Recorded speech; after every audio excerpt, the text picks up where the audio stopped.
Glitches usually only appear in the computer realm. Well, what if our waking life is something far beyond our comprehension? Today, Killer Orange Cat and I will be telling stories of bewilderment. Story number 2 is actually Killer's personal story, so feel free to visit his channel by clicking on his icon. Now, without further hesitation, let's begin. Number 1.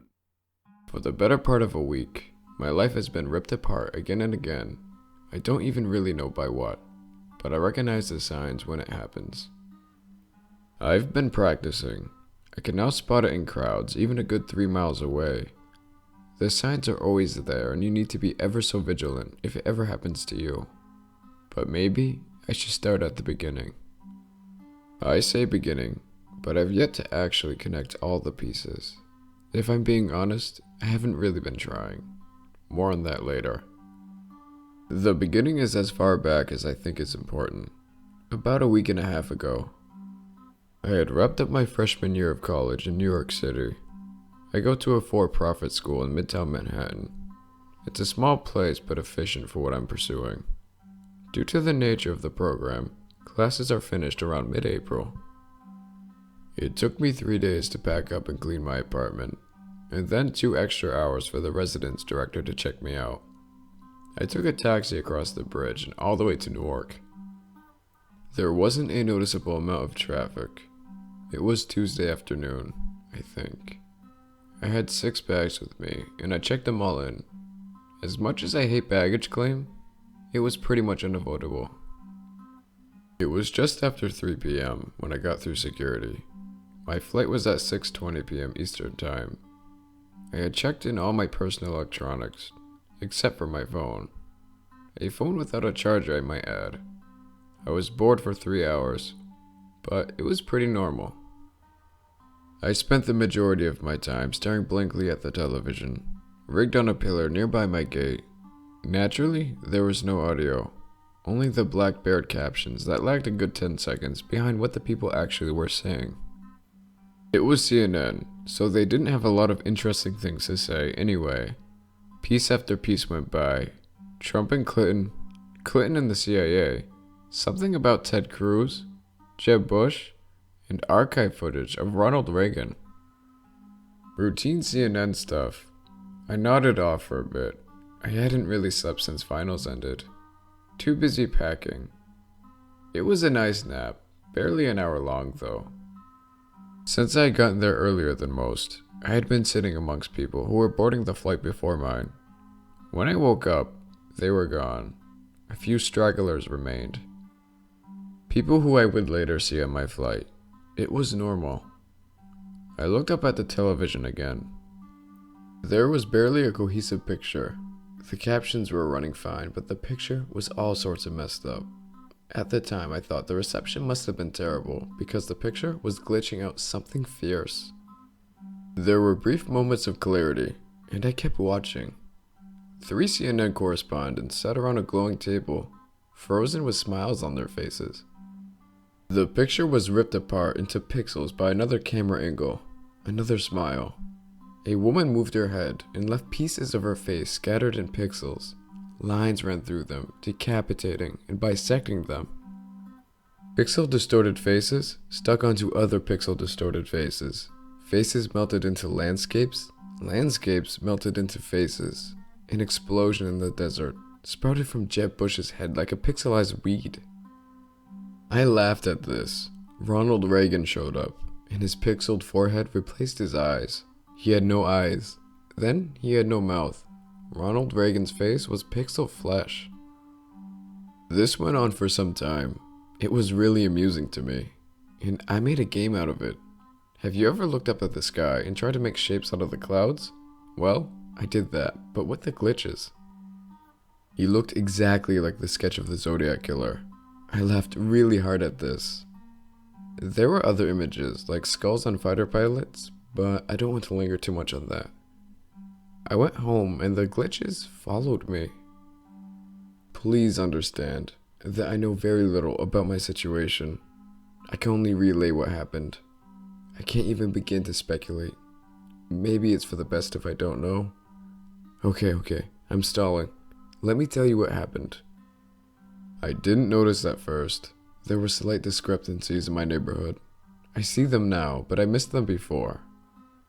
Pictures would twitch, patches of grass would flicker for a brief second. My neighbor's tree would move a few inches at a time, then snap back into place. I thought it was the wind for the first 2 days. The reception on my TV was awful, so I played my game for a bit.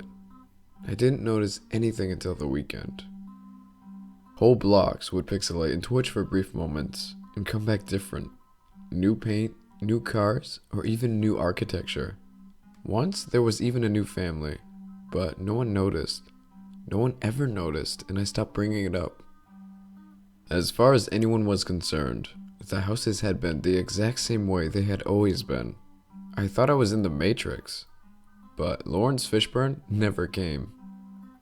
Believe me when I say I tried to get help, to seek some form of medical or psychological attention. I've tried. This leads me to this week, when it all happened. The glitches stopped manifesting the way they had been. They hadn't stopped. They've never stopped. They just changed, or maybe adapted is the more appropriate term. I don't really know anyway. I would get in my car and drive to the hospital. I would be on the road sometimes at a traffic light, and then I'd be lying in my bed. The first time it happened, I choked up. When my throat allowed it, I started screaming and went into full panic attack mode. After I calmed down, I'd get back in my car and try again. Every time I ended up back in my bed, I made it closer to the hospital, sometimes more than others. There were times that I barely even touched the steering wheel before it glitched. This happened hundreds of times. When I stopped feeling ill, I started experimenting with it. I stopped wanting to go to the hospital, so I tried to go to the grocery store instead. I sat in my car for about 10 minutes, and nothing happened. I drove to the store. Again, nothing happened. I parked my car, went inside, and bought a party-sized bag of potato chips and 3 packets of cigarettes.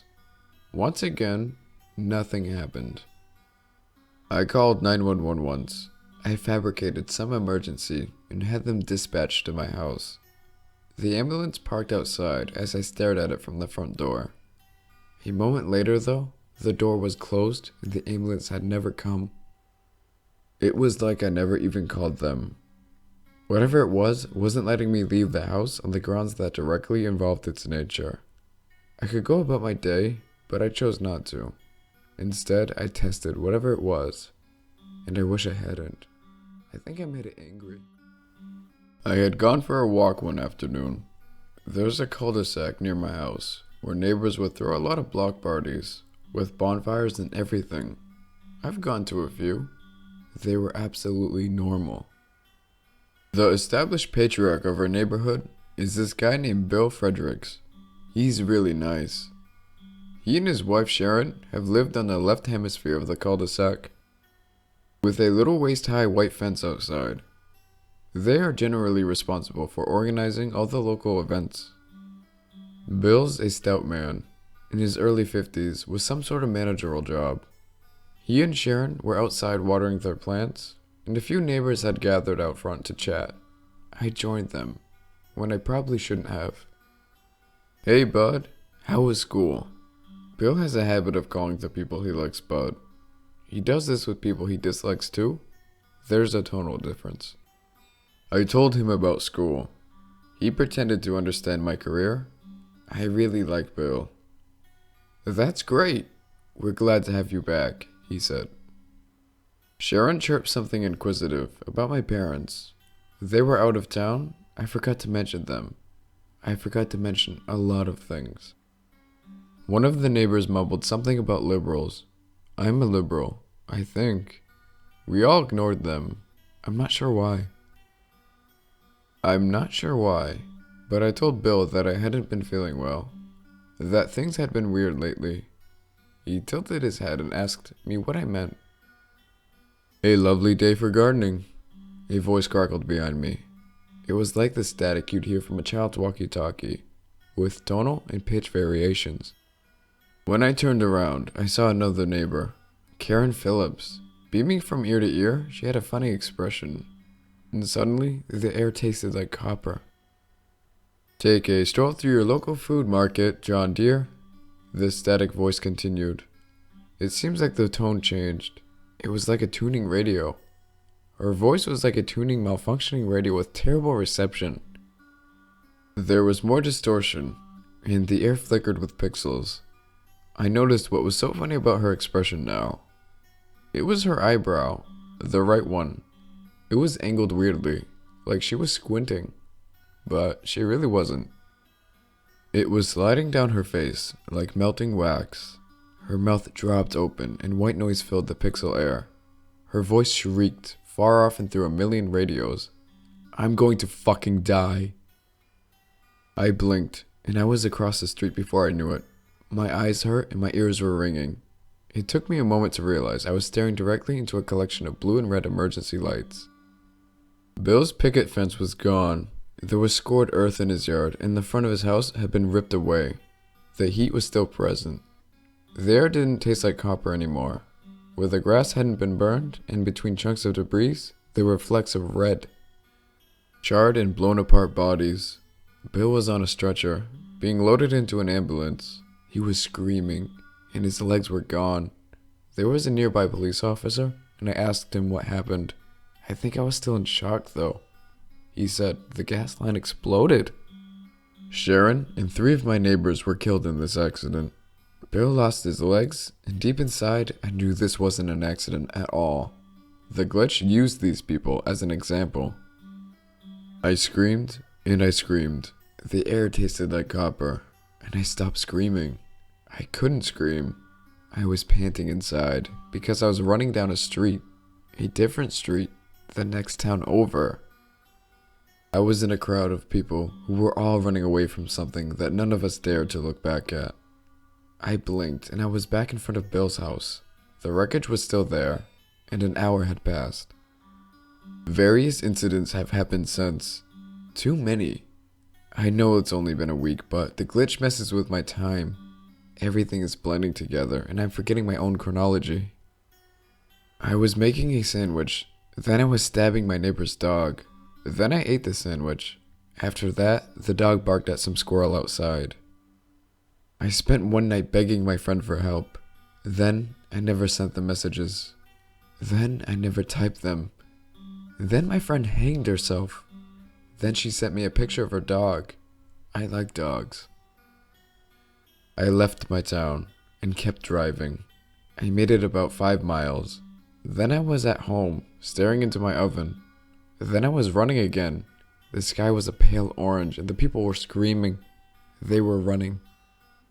Then I was crawling. A pair of young children dressed in red danced in the yard in front of me. They were eating their parents, singing hymns. Then I was making a sandwich. People usually forget the little things they do at any given time. I've started remembering all of them. The normal consistencies. My finger taps out some tune on my pants. I like that tune. I think it has something to do about dogs. I like dogs. I've come to realize that it is always watching me, in one way or another. People are always staring at me. Always otherwise unremarkable people in crowds, or on park benches, staring right at me.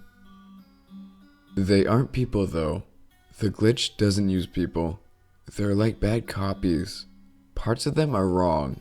It doesn't seem to get the faces right, but I've noticed extra fingers and sometimes crooked noses. They aren't people. They aren't anything. The faceless skipper watched me while I slept last night. There's no soul behind those eyes.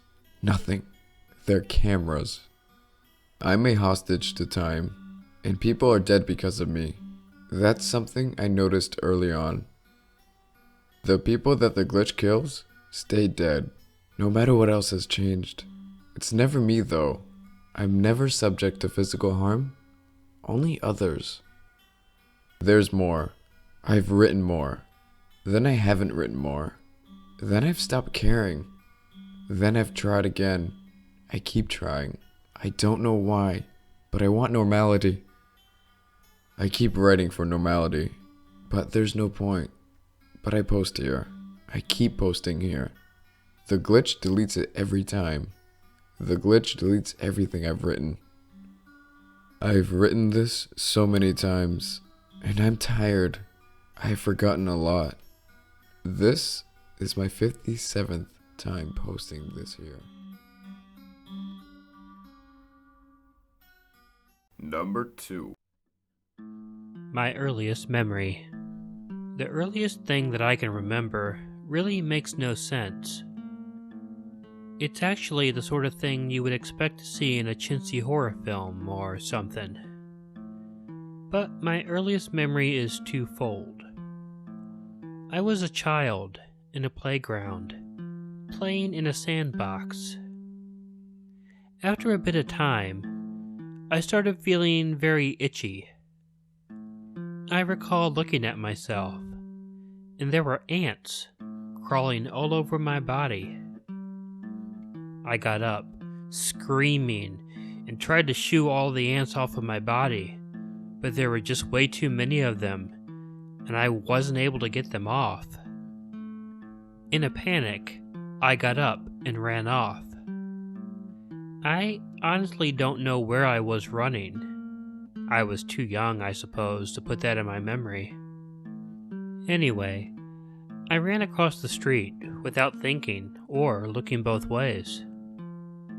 I looked to the side of me, and I saw a car coming. And this is where the memory gets even weirder. I don't recall anything painful happening, but I felt the car hit me and push me down on my back. I remember seeing the bottom of the car as it drove over me. I can even remember what it looked like, but I don't remember anything after that. This memory has stuck with me all through my life. I never really mentioned it to anyone though until I was 15 years old. At the time, my mom and I were driving on an 8-hour overnight drive to visit my grandma's house. We were having a really interesting conversation where my mom decided to tell me about a strange sleepwalking experience that she had had when she was a girl. Her experience was sort of a hazy memory, and she claimed to be completely aware of her surroundings, but she was not able to control her actions. She assumed it was not a dream though, since she was a sleepwalker. It was then that the first memory popped into my head, and I decided to tell her about it. Well, my mom told me that of course nothing like that had ever happened, but she seemed a bit uneasy about the memory. When I asked her why, she told me around the time I was 2 or 3 and had been talking for a while, that I used to tell her this strange story. Whenever my mom told me to eat something that I didn't want to, I'd tell her that she could not tell me what to do. I guess I explained to her that she was not my mom, and I was not even a member of her family. I told her that I was at the playground, and I ran away from my real mom, across the street, and that my real mom was waiting for me to come home. The story I told, though, was a lot more detailed than that. I even gave her all the names and descriptions of the people in my real family. She told me that I would go on and on about it, but that the descriptions of these people were always more or less the same whenever I told the story. And I always insisted that my real mom was eventually going to come and get me and take me home. Everyone just always thought that I was going to be a great storyteller when I grew up. I stopped telling those stories early enough that I have no memory of actually telling them. That's what's weird about it. Even today, I can vividly see myself in that sandbox, being covered with ants. And I can see the car coming, and I can see the underside of a car, and it looked like the underside of any car I've seen since. I'm a psychologist, and I recognize the fact that our mind will make up false memories very often. I have even skeptically questioned other people's memories of really bizarre things. But for the life of me, this memory has always and will always seem real, and there is no way I can explain it. Or the strange story I told as a child that seems to coincide with it.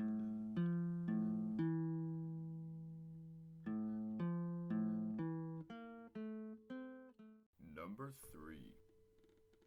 Alright, so I have a strange story to tell. Around my neighborhood in New York City, there's a story about an alleyway or side street that only appears sometimes, and that if you enter it, it will lead you to another dimension. There are other variants to the story, as is usual for neighborhood legends, but this one always involves an alley or a street that isn't there, sometimes containing strange objects or beings that leads to some unknown place. Neighbors tell each other their stories, and kids have gone on searches for it, but real experiences have never happened. Well, at least to my knowledge. If you are in New York City or familiar with it, I will say that I live in Lower Manhattan, and the side street is rumored to appear around there, but I will not get any more specific for the sake of anonymity. My experience is real, and now I believe that the other stories have some truth behind them. It was getting late, around 10:30 p.m., and my best friend and I ran out to get some snacks. I will say now that we were not under the influence of drugs or alcohol, so the event was not a trip or a hallucination. We walked a few blocks to a deli to get some chips, dip, and candy, and as we left the deli, I noticed there was an open alley right next to the deli that hadn't been there when we entered. I pointed this out to my friend, and he joked about finally discovering the mysterious side street. I entered the alley with my friend close behind me, looking for anything strange that myths always said. Nothing appeared out of the ordinary, and when we turned to left, the alley was shaped like an L. It was just a dead end. Disappointed, we began to walk back to the street, thinking that maybe we just didn't notice this alley before. To our shock and disbelief, when we got back onto the street, we were in a completely different area. It looked like we were still in the city, so I desperately searched for a street sign. When I found one, I realized that we were over 35 blocks from where the deli was. Nothing strange happened after that, but the fact that we ended up almost 40 blocks from our initial location after entering an alleyway really freaked us out, and we still can't explain it to this day. These stories really make me question our existence. I hope you all enjoyed. A great thanks goes to the Killer Orange Cat for his amazing story. Also, if you encountered a glitch, would you leave it alone or dig further? Let me know in the comments below. So, you guys stay safe out there. Until next time.